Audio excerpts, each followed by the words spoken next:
Lahore high court کسانوں سے گندم نہ خریدنے اور باردانہ نہ دینے کے خلاف درخواست پر سماعت۔ لاہور ہائی کورٹ کی پنجاب کی کابینہ کو گندم سے متعلق فیصلے پر عدالت کو آگاہ کرنے کی ہدایت۔ حکومت کی پالیسی معاملات میں دخل اندازی نہیں کرے گی لاہور ہائی کورٹ۔ اگلی سماعت پر پنجاب کابینہ کے گندم سے متعلق فیصلے سے عدالت کو آگاہ کیا جائے گا۔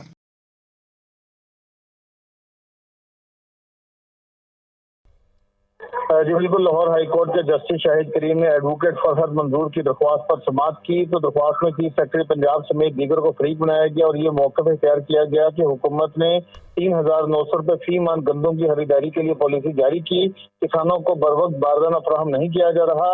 حکومت نے 22 اپریل سے کسانوں سے گندم خریداری شروع کرنا تھی، لیکن ابھی تک اپنی پالیسی کے مطابق کسانوں سے گندم کی خریداری شروع نہیں ہو سکی۔ عدالت نے دائر درخواست کو سماعت کے لیے منظور کر لیا۔ جسٹس شاہد کریم نے پنجاب کی کابینہ کو گندم سے متعلق فیصلے پر عدالت کو آگاہ کرنے کی ہدایت کر دی۔